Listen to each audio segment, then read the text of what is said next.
الحمد لله وحده والصلاة والسلام على من لا نبي بعده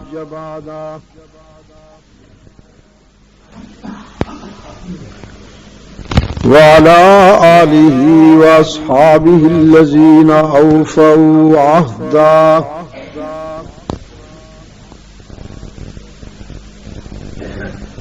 الذين هم مفاتيح الرحمة ومصابيح الغرر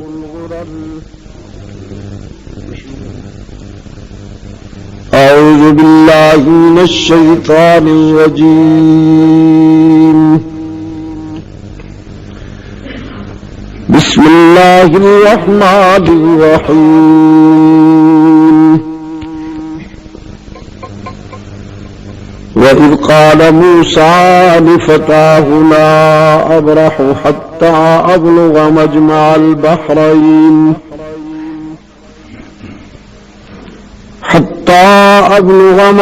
البحرين أو أمضي حقبا فلما بلغا مجمع بينهما نسيا حوتهما فاتخذ سبيله في البحر سربا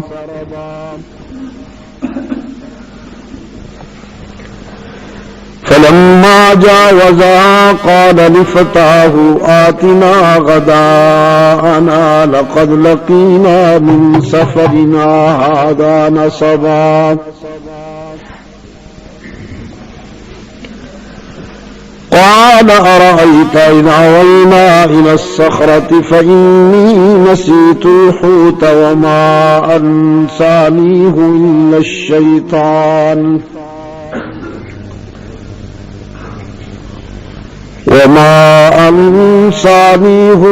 الشيطان أن أذكره واتخذ سبيله في البحر عجبا صدق الله مولانا العظيم.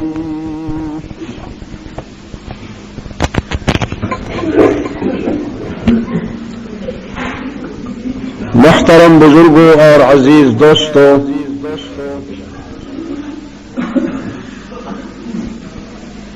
آج 30 جنوری 1992 ہم یہاں سربلند پورہ پشاور سرحد پاکستان میں دعوت و تبلیغ کی نسبت سے جمع ہیں.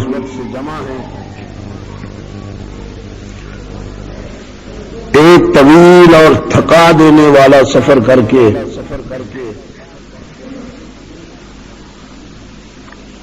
محض اللہ کے فضل و کرم اور اسی کی عطا کردہ توفیق کے ساتھ میں آپ کی خدمت میں پہنچ سکا ہوں. موسمی حالات کو دیکھ کر تو میں یہ سمجھا تھا کہ شاید میرا یہاں پہنچنا ممکن نہ ہو، لیکن کبھی ایسا ہوتا ہے کہ انسان محض بہانہ کرتا ہے اور حق تعالی ناممکن کو ممکن بنا دیتے ہیں.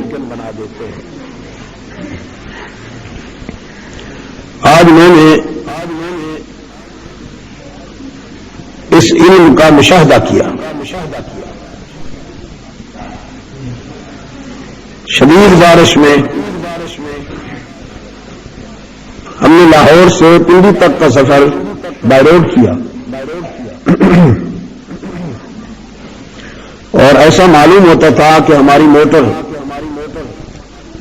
روڈ پر نہیں چل رہی بلکہ کشتی پانی میں چل رہی ہے. پھر اس کے وائپر کام کرنا چھوڑ گئے، پھر اس کو جگہ جگہ روکنا، اس کا شیشہ دھونا، اور ٹائم اتنا تنگ تھا. بہرحال یہ اسی کا کرم ہے کہ میں یہاں پہنچ پایا ہوں اور آپ حضرات بھی اس شدید سردی میں، کیچڑ میں، بارش میں تشریف لائے ہیں. قرآن کریم کا ایک ورق آج کی گفتگو کی بنیاد ہے. یہاں علم کی طلب میں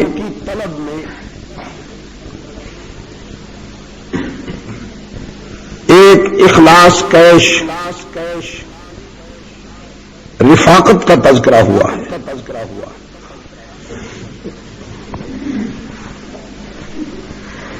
یہ حضرت موسیٰ و خضر علیہ السلام کی رفاقت ہے.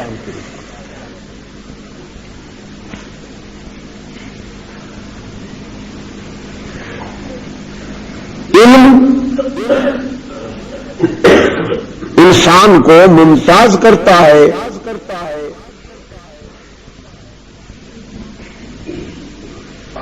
باقی تمام جانوروں میں، اور خدا نخواستہ اگر اس کے پاس علم نہ ہو تو پھر یہ بھی محض جانور رہ جاتا ہے، حیوان ناطق.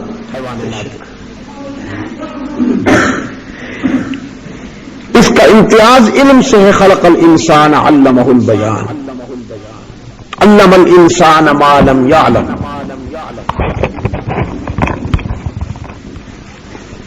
انبیاء علیہ السلام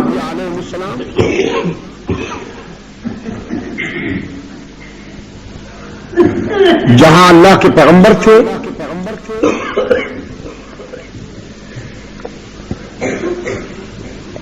بہت بڑے داعی تھے،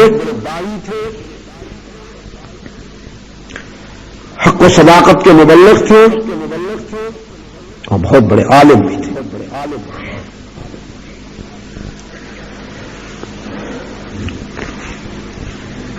حضرت موسیٰ علیہ السلام کو حق تعالی نے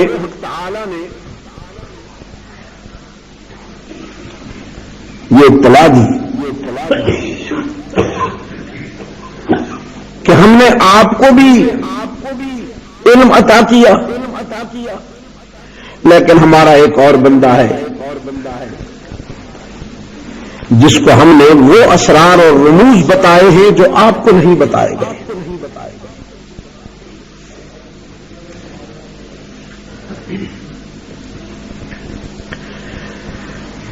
اب پیغمبر کا اخلاص دیکھیے. ہم تو کچھ نہ جاننے کے باوجود اپنے آپ کو سب کچھ جاننے والا سمجھتے ہیں، اور جو کچھ ہمارے پاس ہے اسی پر قناعت کیے ہوئے ہیں. اگر ہم یہ سنتے ہیں کہ کوئی اور عالم بھی ہے تو ہمارا نفس کہتا ہے ہوگا، ہم بھی کسی سے کم تو نہیں. لیکن حضرت موسیٰ علیہ السلام کا اخلاص دیکھیے. حق تعالی سے درخواست کرتے ہیں میں تیرے اس بندے سے ملنا چاہتا ہوں جس کو تو نے وہ راز بتائے ہیں، وہ اسرار بتائے ہیں جو مجھے نہیں بتائے گئے. میں تجھ سے ملنا چاہتا ہوں تاکہ میں وہ علم حاصل کروں اس سے. حق تعالی نے فرمایا ٹھیک ہے، اگر ملنا چاہتے ہو تو ملیے. پوچھا وہ کہاں ہوگا؟ اللہ نے فرمایا وہ مجمع البحرین پہ ہوگا، جہاں دو دریا ملتے ہیں. ہمیں کیسے پتا چلے گا کہ ہم مجمع البحرین پہ پہنچ گئے ہیں؟ اللہ نے فرمایا ایک مچھلی بھون کر اپنے تھیلے میں رکھ لو. جب تم اس مقام پہ پہنچو گے جہاں ہمارا وہ بندہ رہتا ہے تو مچھلی خود بخود زندہ ہو کر دریا میں چلی جائے گی اور تم سمجھ لینا کہ منزل آ گئی. چنانچہ حضرت موسیٰ علیہ السلام نے اپنے ساتھ ایک نوجوان کو رفیق بنایا، حضرت یوشع بن نون. یہ بھی منصب نبوت سے نوازے گئے اور انہیں پابند کیا کہ یہ تھیلا تم سنبھالو، اس میں مچھلی ہے. جہاں یہ مچھلی زندہ ہو کر تھیلے سے نکلے اور خود بخود پانی میں چلی جائے تم مجھے اسی وقت بتاؤ گے.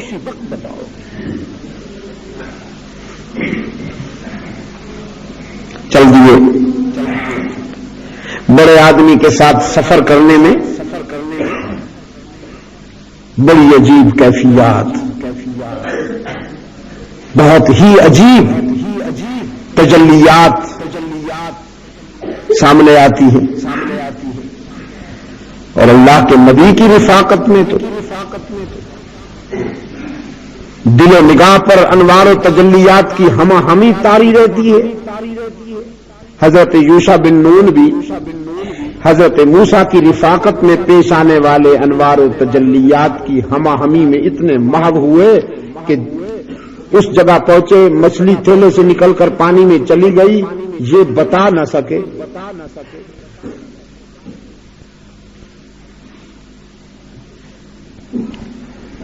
اگلی منزل کو روانگی ہوگی۔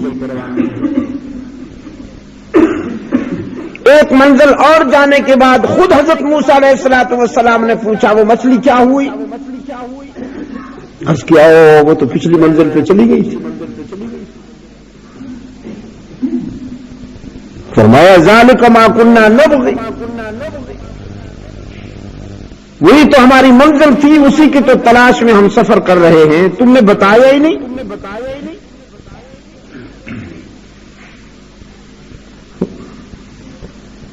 اب یہاں میں ایک بات کہتا چلا جاؤں،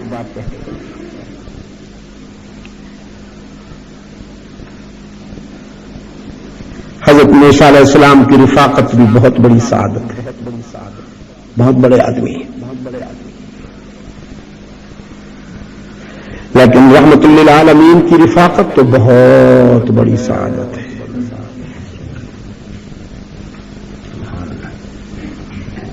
موسیٰ علیہ السلام اللہ کے رسول ہیں اور رحمت للعالمین امام المرسلین ہیں۔ موسیٰ علیہ السلام اللہ کے نبی ہیں اور محمد عربی سید الانبیاء والمرسلین۔ حضرت موسیٰ کے ساتھ سفر کرنے میں انوار و تجلیات کی ہمہ ہمی ہے، لیکن آپ اندازہ کیجئے کہ محمد عربی صلی اللہ علیہ وسلم کی رفاقت میں انوار و تجلیات کا کیا عالم ہوگا۔ حضرت موسیٰ کے ساتھ چلنے والے یوشع بن نون تو موسیٰ علیہ السلام کی رفاقت میں پیش آنے والے انوار و تجلیات کی ہمہ ہمی میں اتنے محو ہوئے کہ جو بات بتانا تھی وہ یاد نہ رہی، ابو بکر کے ظرف پہ قربان جاؤں کہ اتنے بڑے انسان کی رفاقت میں لمحہ بھر کے لیے بھی صدیق اکبر غافل نہیں ہوئے۔ سفر ہجرت لمحہ بھر کے لیے حضرت موسیٰ کی رفاقت میں پیش آنے والی انوار و تجلیات کے مقابلے میں سفر ہجرت میں پیش آنے والے انوار و تجلیات اتنے ہی زیادہ تھے جتنے موسیٰ علیہ السلام کے مقابلے میں رحمت للعالمین کی شخصیت زیادہ بڑی ہے۔ لیکن صدیق اکبر اتنا باخبر، اتنا باشعور نکلا اس سفر میں کہ ایک لمحے کے لیے بھی غفلت نہیں ہونے پائی۔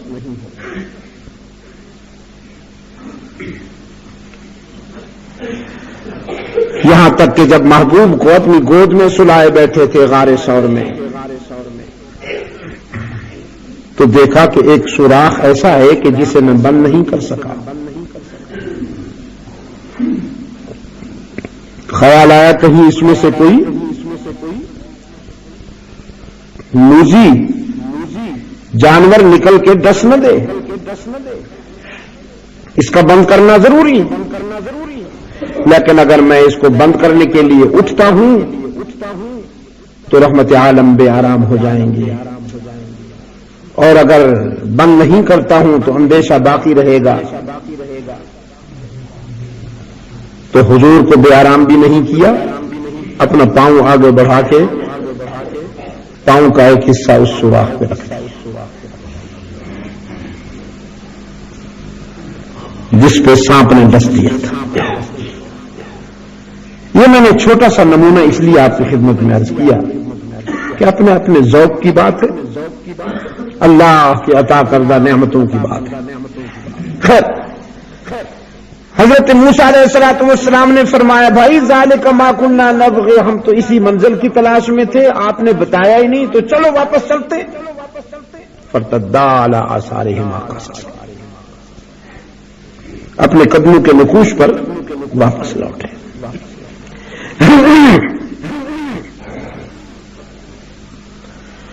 قرآن پاک میں فرمایا وجد عبدا من عبادنا آتیناہ رحمۃ من عندنا وعلمناہ من لدنا علما۔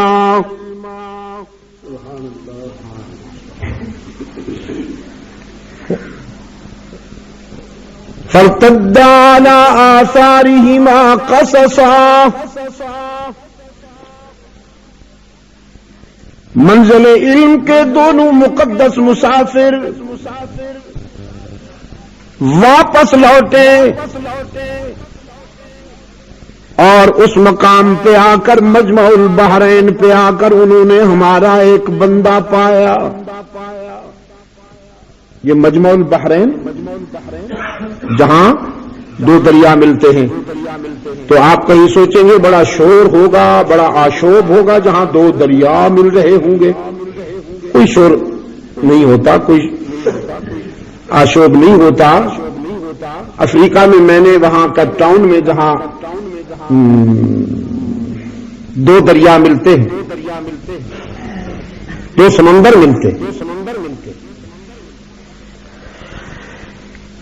تو اونچی جگہ کھڑے ہو کے ہم نے جب دوربین سے وہ منظر دیکھا تو چونکہ دونوں سمندروں کے پانی کی رنگت مختلف تھی، جب وہ دو مختلف رنگتیں ملی تو ایک لکیر سی بن گئی دور تک، بس یہ دو دریا مل گئے تھے۔ وہاں پر آ پہنچے تو دیکھا کہ ایک اللہ کا بندہ دودھ کی طرح سفید بال، سفید لباس، ملیح چہرہ، آنکھوں میں بلا کی چمک اور جبین پہ اعتماد کی صبح تشریف رکھتا۔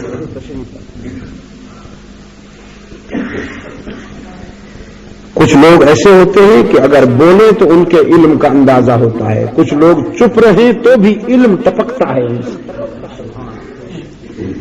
ان کی خاموشی میں بھی فصاحت ہوتی ہے، بلاغت ہوتی ہے۔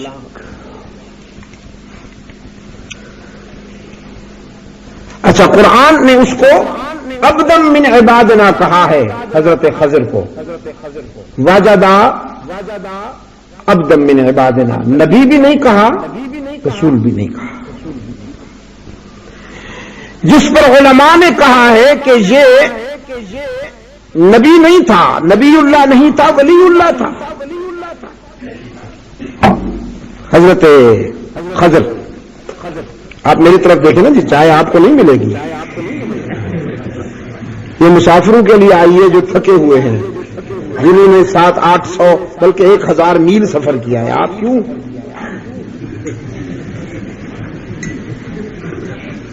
تو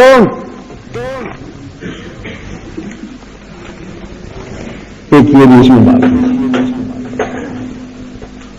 علماء نے کہا ہے کہ یہ ولی اللہ تھے، نبی اللہ نہیں تھے۔ بعض علماء نے کہا کہ نہیں، وہ نبی اللہ تھے۔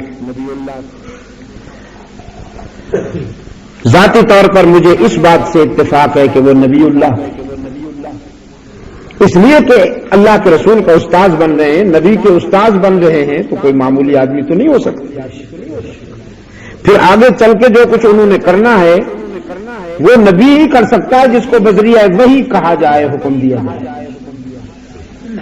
یوں معمولی الہام کے نتیجے میں یا خواب کے نتیجے میں اس طرح کے فیصلے نہیں ہوتے جو ابھی ہونے والے ہیں۔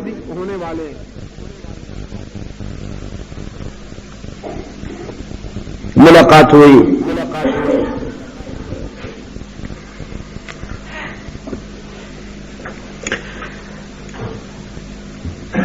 جناب خضر نے حضرت موسیٰ علیہ الصلوۃ والسلام کو خوش آمدید کہا، پوچھا کیسے آئے؟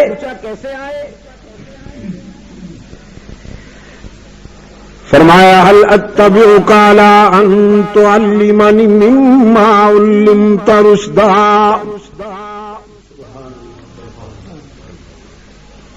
هل اتبعك على ان تعلمني مما علمت رشدا.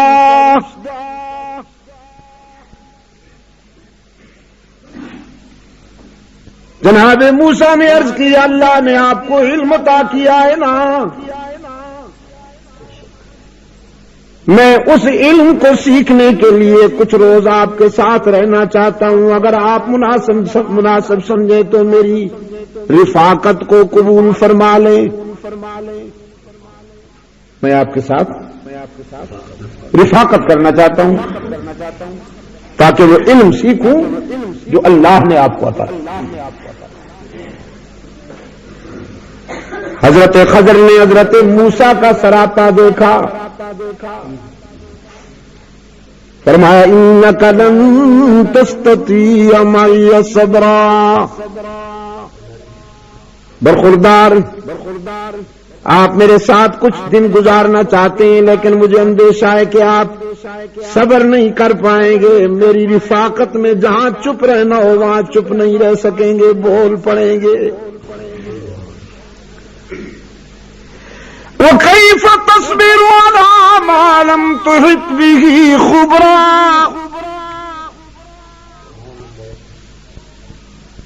اور یہ اس لیے ہوگا کہ آپ کے پاس تشریعی علوم ہیں اور میرے پاس تکوینی علوم ہیں. آپ کے پاس ہے علم شریعت، علم شریعت.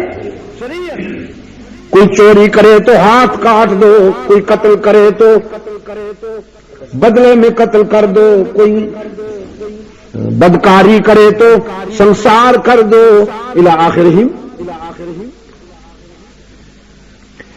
آپ کے پاس ہیں تشریعی علوم اور میرے پاس ہیں تکوینی علوم. اب میں وہ بات کروں گا جو آپ کے علم میں قابل برداشت نہیں ہوگی، اور میں کہتا ہوں کہ آپ کو چپ رہنا ہوگا، لیکن جب آپ دیکھیں گے کہ یہ نہیں ہونا چاہیے تھا ہو رہا ہے تو پھر آپ چپ نہیں رہیں گے. لن تستطيع معي صبرا وكيف تصبر على ما لم تحط به خبرا. قال ستجدني إن شاء الله صابرا ولا أعصي لك أمرا. جناب موسیٰ علیہ السلام نے عرض کیا انشاءاللہ مجھے آپ صابر پائیں گے، مگر انشاءاللہ میرے رب نے چاہا تو آپ مجھے صابر پائیں گے. میں آپ کی حکم عدولی نہیں کروں گا،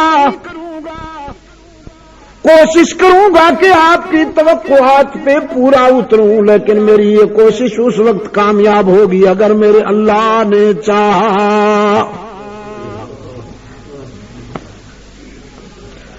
قال فإن اتبعتني فلا تسألني عن شيء حتى أحدث لك منه ذكرا. جناب خضر نے فرمایا اچھی بات ہے اگر آپ نے میرے ساتھ چلنا ہے تو پھر کسی بات سے متعلق آپ نے مجھ سے پوچھنا نہیں، چاہے میں کچھ بھی کروں، یہاں تک کہ میں خود نہ بتا دوں. آپ نے کچھ نہیں بولنا، بس چپ رہنا ہے، دیکھتے رہنا ہے. قرآن کہتا ہے فانطلقا، دونوں چل پڑے. یہاں سے حضرت یوشع کا تذکرہ ختم. فانطلقا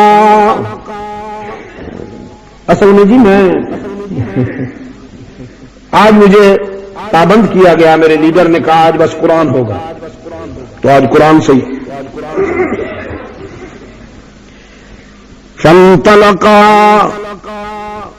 آپ کا کیا خیال ہے قرآن بیان کیا جائے تو لوگ اکتا جاتے ہیں؟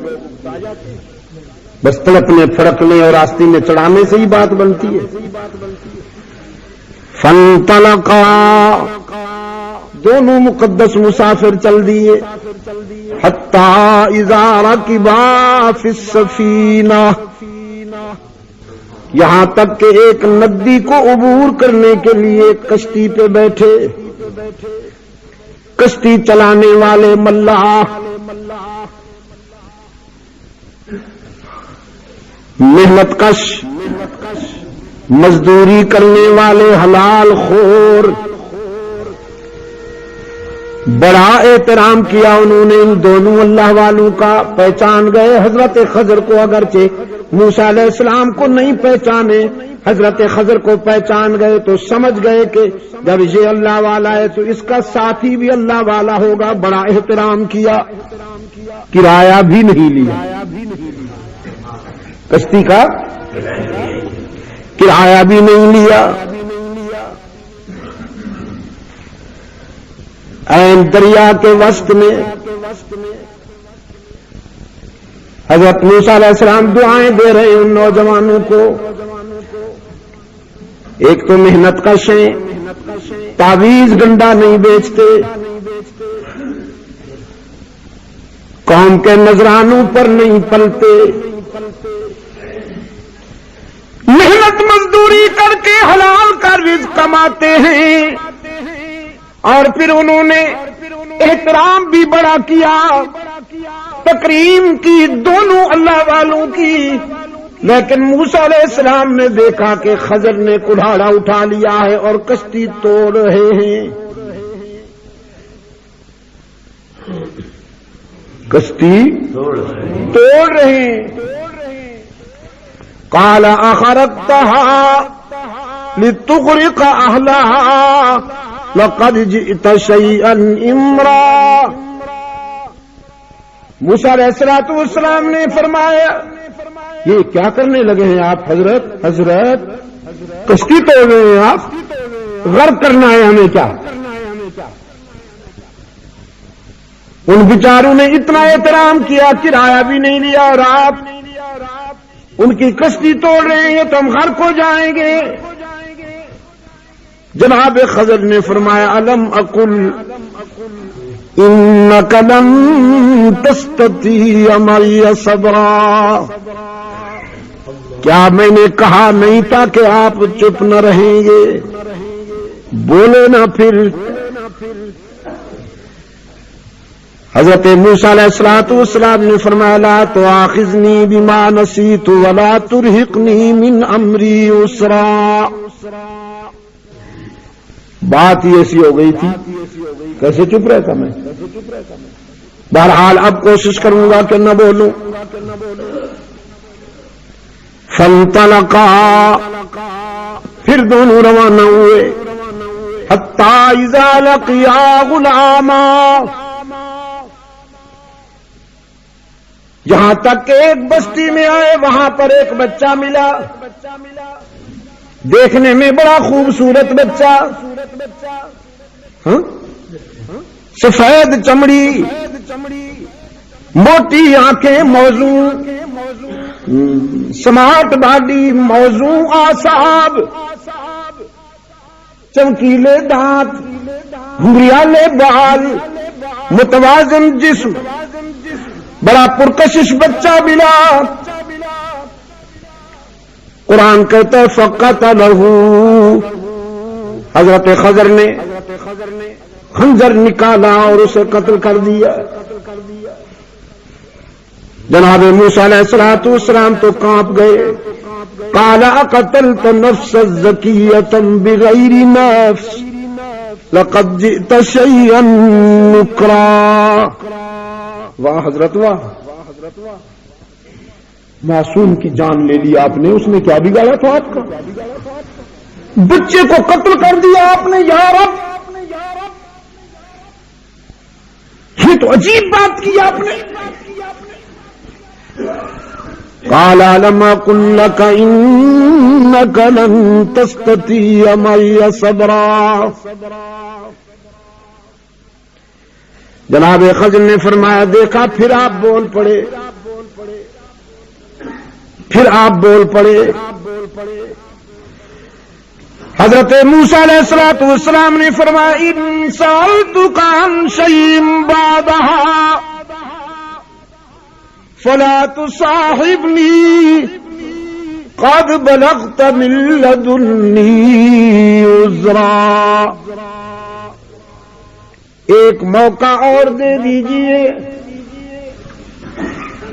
ایک اگر اب بھی میں بولوں تو پھر آپ بے شک مجھے جدا کر دیجئے گا, میری اور آپ کی راہیں جدا ہو جائیں گی. ایک موقع اور دیجئے. قرآن کہتا ہے فانطلقا, پھر چل پڑے. حتی اذا اتیا اہل قریہ, یہاں تک کہ ایک بستی میں آئے. اتنا طویل سفر کیا, تپتے ہوئے صحرا میں, ویرانے میں, اڑتی ہوئی گرم گرم ریت میں, تیز و تند گرم لو کے تھپیڑوں کا سامنا کرتے ہوئے بستی میں آئے. خیال تھا جیسے کشتی والوں نے احترام کیا تھا بستی والے بھی احترام کریں گے, لیکن بستی والے اتنے بے دیدے نکلے. نہ کسی نے مصافحہ کیا, نہ کسی نے خیریت پوچھی, نہ کسی نے بیٹھنے کو کہا. استطعما اہلہا, بالآخر انہوں نے زبان سے کہہ دیا کچھ کھلاؤ گے بھی صحیح کہ نہیں. بستی والوں نے کہا ہم جلے ہوئے ہیں اللہ والوں کے, تشریف لے جائیے. کوئی کمیونسٹ قسم کے دریا قسم کے بدبخت, نہ انہوں نے کچھ کھانے کو دیا, نہ رہنے کے لیے کوئی مکان دیا, نہ مصافحہ کیا, نہ خوش آمدید کہا. بڑا غصہ آیا حضرت موسیٰ علیہ السلام کو. جی چاہا ان کی طبیعت ٹھیک کر دوں, لیکن پھر خیال آیا آخری موقع ہے بس. اب صبر کیا. بستی سے نکلنے لگے تو حضرت خضر نے دیکھا ایک دیوار پرانی سی جھکی ہوئی ہے, بالکل گرنے والی ہے. چادر اتار کے رکھ دی. تیار ہو کر فرمانے لگے حضرت موسیٰ علیہ السلام سے پانی بھر بھر کے لاؤ, گارا بناؤ, یہ دیوار بنانی ہے. موسیٰ علیہ السلام نے فرمایا یا رب, وہ ہمیں سلام نہیں کرتے, کھانے کو نہیں پوچھتے, اب ہم ان کی پرانی دیواریں بناتے پھریں. ہماری زندگی کا یہی مصرف ہے کہ اب ہم اسی کام کے رہ گئے. لیکن پھر خیال آیا اگر میں نے کچھ کہا تو یہ مجھے جدا کر دیں گے, آخری موقع ہے. بس بل کھا کے رہ گئے, لیکن صبر کیا. گارا بنایا, دیوار بنائی, اور جس کیفیت میں بنائی وہ تو پھر کوئی حضرت موسیٰ علیہ السلام کے دل سے پوچھے کہ کس طرح بنائی, لیکن بنا دی. جب دیوار بنا چکے تو جانے لگے. حضرت موسیٰ علیہ السلام نے آگے آ کے عرض کیا حضرت محسوس نہ فرمائیے, لئن شئت لاتخذت علیہ اجرا, محسوس نہ فرمائیے گا کہ جو ہم نے دیوار بنائی ہے اگر آپ مناسب سمجھیں تو تھوڑی سی ان بستی والوں سے مزدوری تو لے لیں تاکہ کچھ کھانے پینے کے لیے پیسے تو ہو جائے.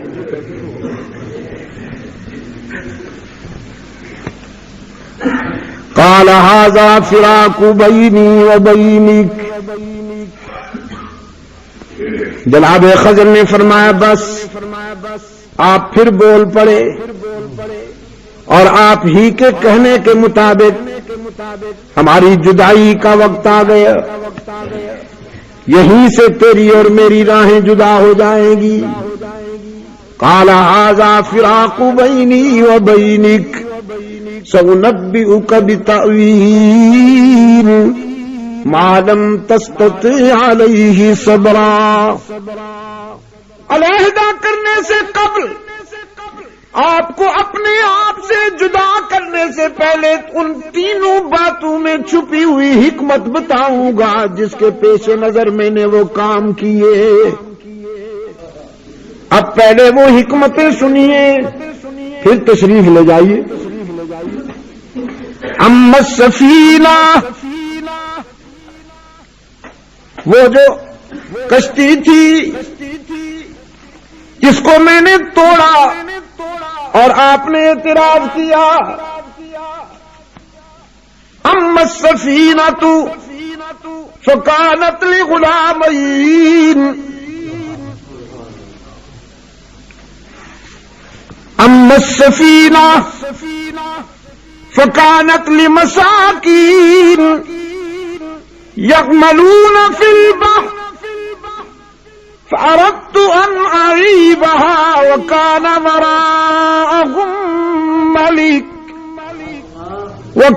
وراءهم ملك يأخذ كل سفينة غصبا۔ وہ کشتی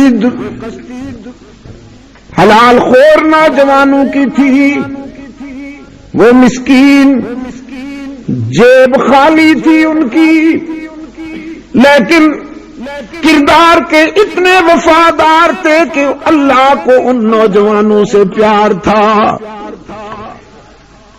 ایک بادشاہ کشتیوں پہ قبضہ کر رہا تھا، اس کا ہوگا نا پکنک وزٹ، جیسے یہاں کے ظالم حکمران جب کوئی ان کا فنکشن ہوتا ہے تو پھر بسوں ویگنوں پر قبضہ ہوا کرتا ہے نا جی، غریب لوگوں کا ذریعہ معاش۔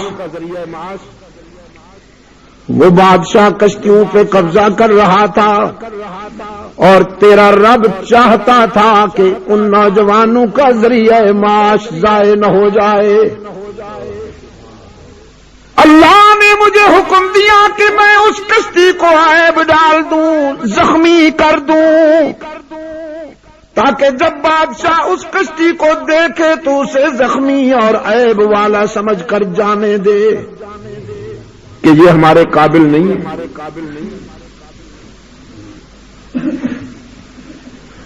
اس لیے میں نے اسے معیوب کیا، زخمی کیا۔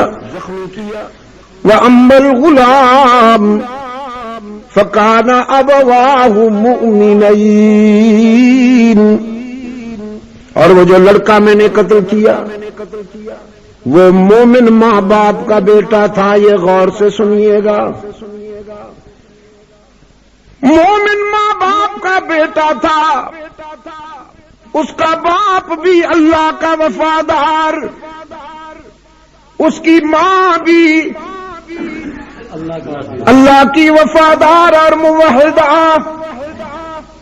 لیکن اس لڑکے نے بڑا بن کے، بڑا ہو کے مشرک بننا تھا اور بد کردار بننا تھا۔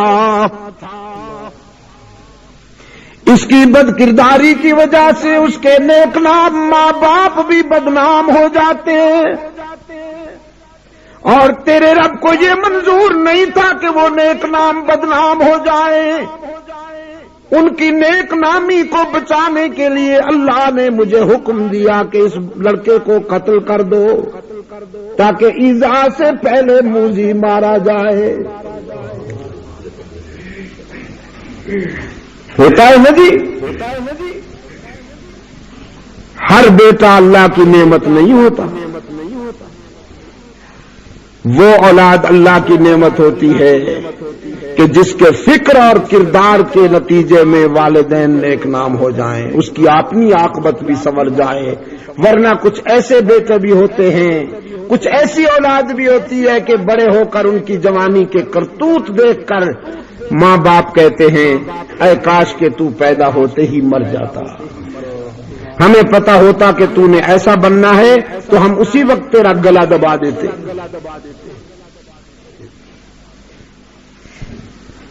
ان کی نیک، یہ تو ہے نا جی، اچھی اولاد برے ماں باپ کو بھی نیک نام بنا دیتی ہے اور بری اولاد اچھے ماں باپ کو بھی بدنام کر دیتی ہے۔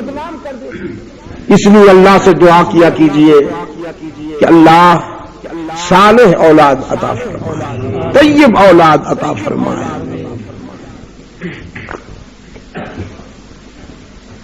حضرت زکریا نے اللہ سے جب بیٹا مانگا تو عرض کیا حبلی من لدنک ذریۃ طیبہ۔ حدیث میں آتا ہے اس لڑکے کے قتل ہونے کی وجہ سے ماں بھی روئی، باپ بھی رویا، لیکن پھر اللہ نے انہی ماں باپ کو ایک بیٹی عطا فرمائی، اس کے بدلے میں بیٹی عطا فرمائی، اور وہ بیٹی اتنی عظیم نکلی کہ پھر اس کی نسل سے کئی ہزار انبیاء پیدا ہوئے۔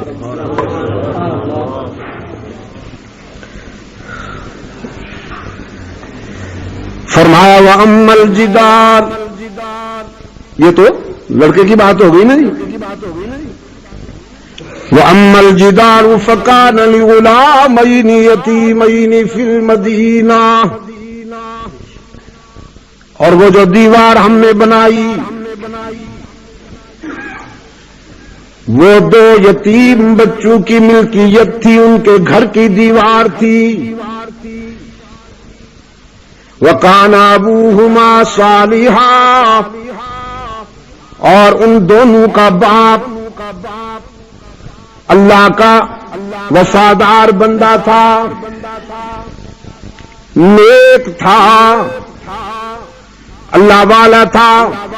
وَكَانَ تَحْتَهُ كَنْزٌ لَهُمَا، اور اس دیوار کے نیچے ان دو یتیم بچوں کے باپ نے ان کے لیے خزانہ دفن کیا تھا، تاکہ جب میرے بچے بڑے ہوں تو انہیں یہ خزانہ ملے، جس سے ان کی دنیا بھی سنور جائے، عقبہ بھی سنور جائے۔ فَأَرَادَ رَبُّكَ أَن يَبْلُغَا أَشُدَّهُمَا وَيَسْتَخْرِجَا كَنزَهُمَا رَحْمَةً مِّن رَّبِّكَ، اور تیرے رب کی مرضی یہ تھی کہ وہ خزانہ ضائع نہ ہو۔ اللہ چاہتا تھا کہ یہ دونوں بچے جوان ہو جائیں اور وہ خزانہ پائیں۔ دیوار گرنے والی تھی، اگر وہ گر جاتی تو خزانہ ضائع ہو جاتا، اس لیے میں نے وہ دیوار بنائی۔ وَمَا فَعَلْتُهُ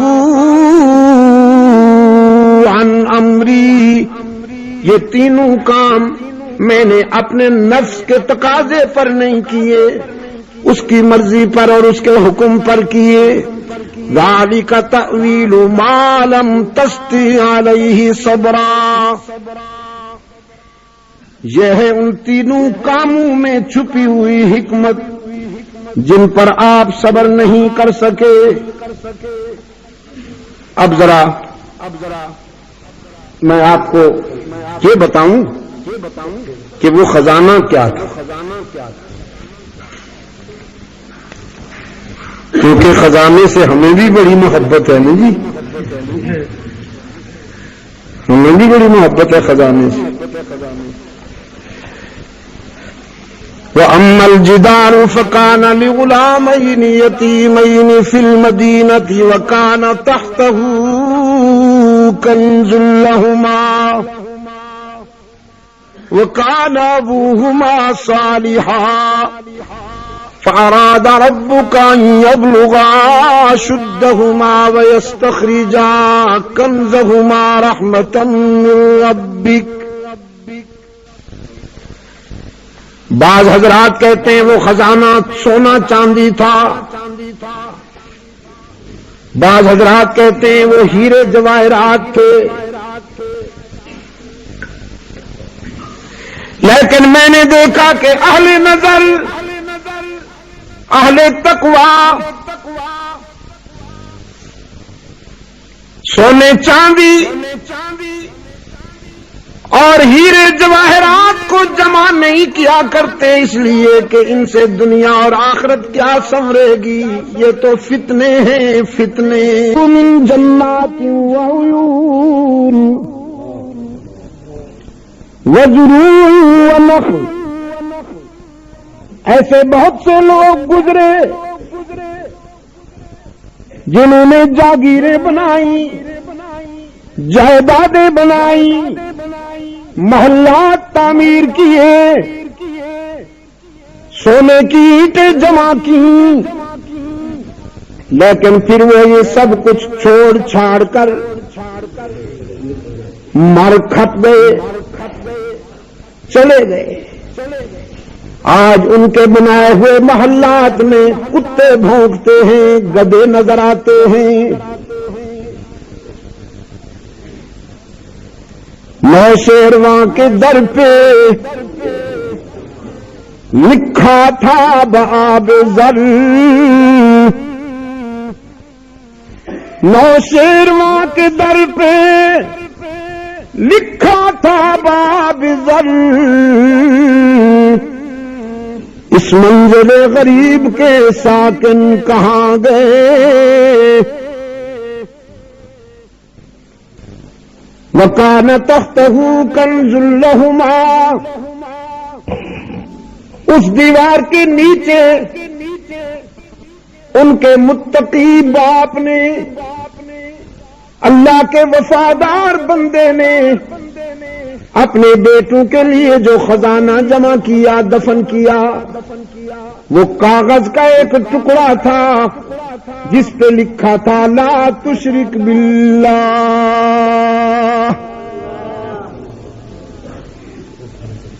لا تشرک باللہ۔ یہی وہ خزانہ ہے جو سیدنا لقمان نے اپنے بیٹے کے لیے جمع کیا اور موت کے وقت بیٹے کو بلایا، فرمایا لخت جگر، ہر باپ اپنی اولاد کے لیے کچھ نہ کچھ جمع کرتا ہے، تو میں نے بھی تیرے لیے جمع کیا۔ وَإِذْ قَالَ لُقْمَانُ لِابْنِهِ وَهُوَ يَعِظُهُ يَا بُنَيَّ لَا تُشْرِكْ بِاللَّهِ إِنَّ الشِّرْكَ لَظُلْمٌ عَظِيمٌ۔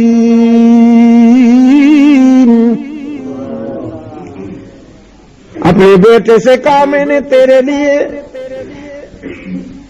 یہ خزانہ جمع کیا، یہ زرین قول، یہ حکیمانہ بول تجھے دیتا ہوں، اگر اس میں تو نے وفا کر لی تو پھر تجھ سے زیادہ خوش نصیب کوئی نہیں ہوگا۔ اللہ کے حقوق میں کسی کو شریک نہ بنانا، اگر تو اللہ سے وفا کرے گا تو وہ بھی تجھے کسی نعمت سے محروم نہیں چھوڑے گا۔ وفاؤں کا صلہ دینے والا اللہ سے زیادہ کوئی نہیں، اللہ سے بڑھ کر کوئی نہیں ہے وفاؤں کا صلہ دینے والا۔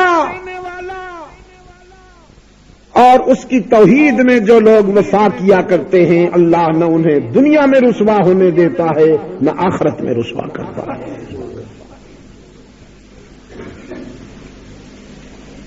قرآن پاک نے فرمایا ام کنتم شہداء اذ حضر یعقوب الموت اذ قال لبنیہ ما تعبدون اذ قال لبنیہ ما تعبدون من بعدی قالوا نعبد الہک۔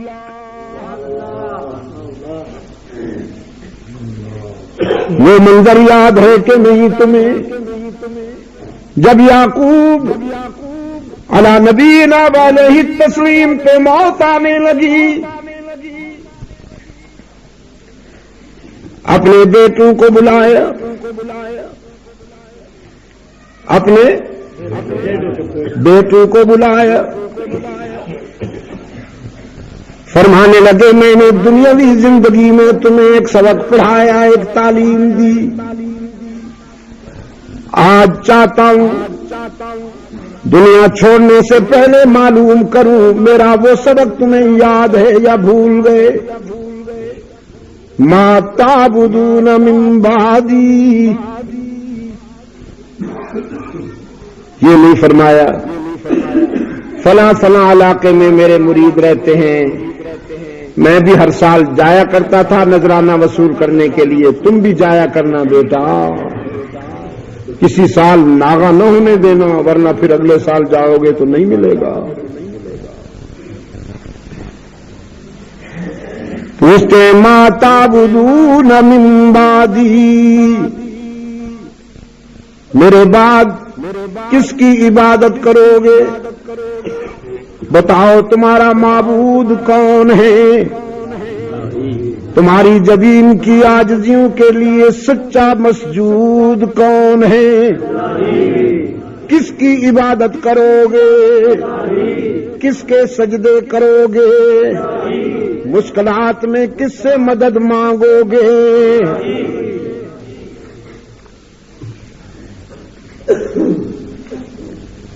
سردی کے مارے ہوئے میرے بے زبان دوستو، مسجود کون ہے؟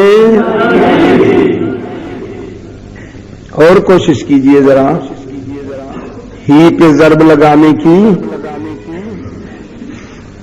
ما تعبدون من بعدی، تمہارا معبود کون؟ مسجود کون؟ علام الغیوب و کارساز و دستگیر کون؟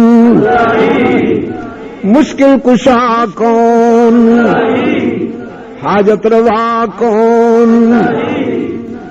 ہر وقت ہر جگہ ہر کسی کی دعا و پکار کو سننے والا کون؟ وہ کون ہے جس نے خود دعوت دی، جس نے خود دعوت دی ادعونی استجب لکم، مجھے پکارا کرو میں تمہاری دعا و پکار سننے کے لیے تیار ہوں۔ ان الذین یستکبرون عن عبادتی، جو مجھے پکارنے میں تکبر کرتے ہیں، میری عبادت سے تکبر کرتے ہیں، سیدخلون جہنم داخرین، ذلیل ہو کر جہنم میں جائیں گے، فطرت انہیں گھسیٹ کر جہنم رسید کرے گی۔ ادعونی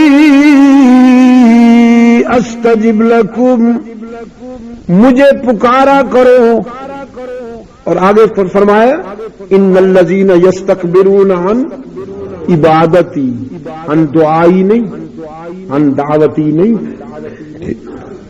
الذین یستکبرون عن عبادتی، جو لوگ میری عبادت سے تکبر کرتے ہیں۔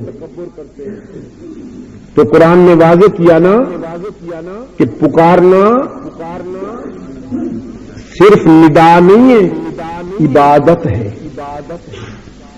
کہیے نا ذرا یا اللہ،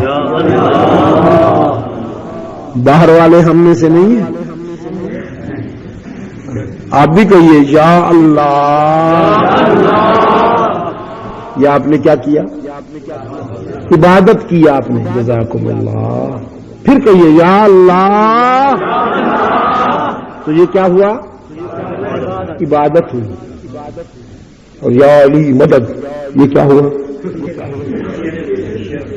یہ شرک ہوا، یہ شرک ہوا۔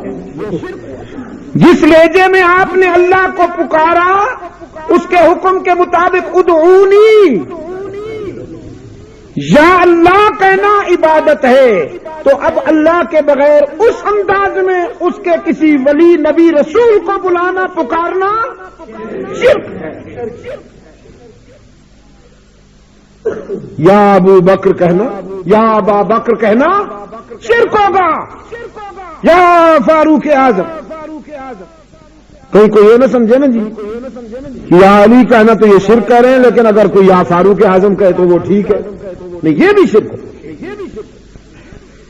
اور یا رسول اللہ کہنا، جس لہجے میں آپ نے اللہ کو پکارا ہے، اس تصور سے اگر آپ رسول کو پکاریں گے، صحابی کو پکاریں گے، ولی کو پکاریں گے تو شرک ہوگا۔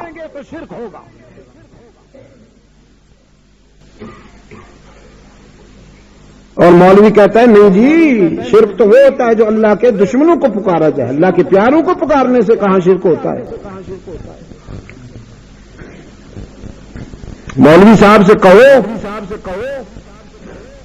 عیسائیوں نے اللہ کے دشمن کو پکارا یا اللہ کے نبی کو پکارا؟ حضرت عیسیٰ علیہ السلام اللہ کے دشمن ہیں الیاذ باللہ یا اللہ کے دوست ہیں؟ رسول ہیں نا اللہ کے۔ یہودیوں نے حضرت موسیٰ علیہ السلام کو پکارا، عزیر علیہ السلام کو پکارا، اللہ کے پیاروں کو پکارا نا،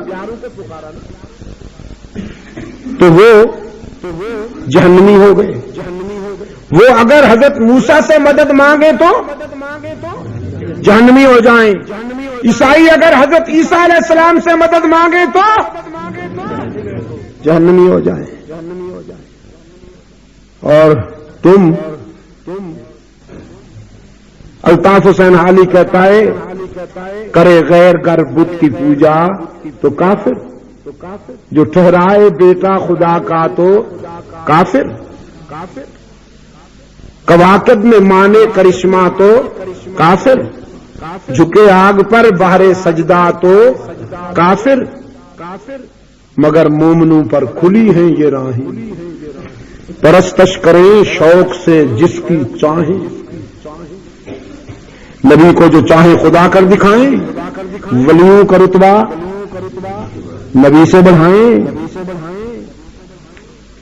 آج کل ایک ولی کی شان بیان ہو رہی، کنڈے بیان، وہ رجب میں کنڈا کرتے ہیں نا یہ لوگ، یہ کنڈا دین کا کون سا رکن ہے؟ سربلند پورا والو، اس کے نام میں بھی غیر اسلامی تصور موجود ہے۔ کنڈا، یہ جو ڈال ہے عربی اعراب میں سے نہیں ہے، ڈال ٹے چیڑے پے، یہ عربی گرامر میں سے نہیں ہے۔ تو ٹائٹل ہی ایسا ہے کہ جس سے پتہ چلا کہ یہ دین نہیں ہے، ہوم پروڈکشن ہے۔ اور اس میں پھر بوڑھیاں جو ہیں نا، بوڑھیاں دروازہ بند کر لیتی ہیں اور اندھیرے میں پھر کہانی سناتی ہیں۔ ایک بوڑھی تھی، اس کا ایک ہی بیٹا تھا، وہ 11ویں دیتی تھی اور ہر سال پھر 11ویں کرتی تھی، پھر اس کا بیٹا فوت ہو گیا تھا، پھر اسرائیل روحیں تھیلے میں لے جا رہا تھا۔ بوڑھی نے غوث پاک کو پکارا، یا غوث المدد، میں تو تیری 11ویں دینے والی مرید ہوں، میرا بیٹا اسرائیل علیہ السلام نے اسے مار ڈالا۔ تو غوث پاک کو غصہ آیا، انہوں نے یوں کر کے جو پکڑا تو جبرائیل امین سے روحوں کا تھیلا چھین لیا، اسرائیل سے روحوں کا تھیلا چھین لیا۔ اسرائیل اللہ پاک کے پاس گئے تو وہاں جا کے، بچوں سن رہے ہو نا، وہاں جا کے میری بہنوں سن رہی ہو نا، تمہارا ایمان خراب ہو رہا ہے نا، وہاں جا کے اللہ پاک کے پاس اسرائیل علیہ السلام روتے ہوئے کہنے لگے وہ تو روحوں کا سارا تھیلا چھین لیا۔ اللہ پاک نے پوچھا کس نے؟ تو اسرائیل نے کہا کہ وہ عبد القادر گیلانی ہے، کوئی ہے تیرا بندہ، اس نے۔ اللہ نے فرمایا چپ رہے، اس کا نام نہ لینا، اس کا نام وہ مجھ سے بھی بڑی شخصیت ہے۔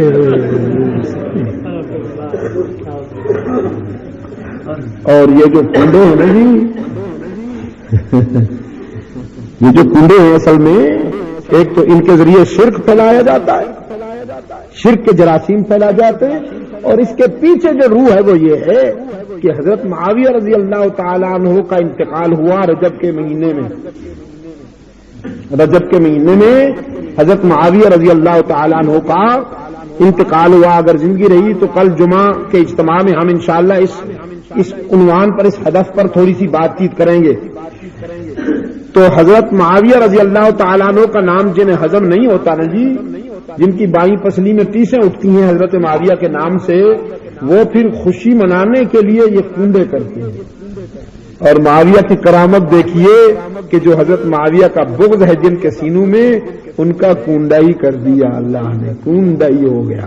اور آپ کو پتہ نہیں کہ کنڈے کی اصطلاح کس کے لیے بولی جاتی ہے؟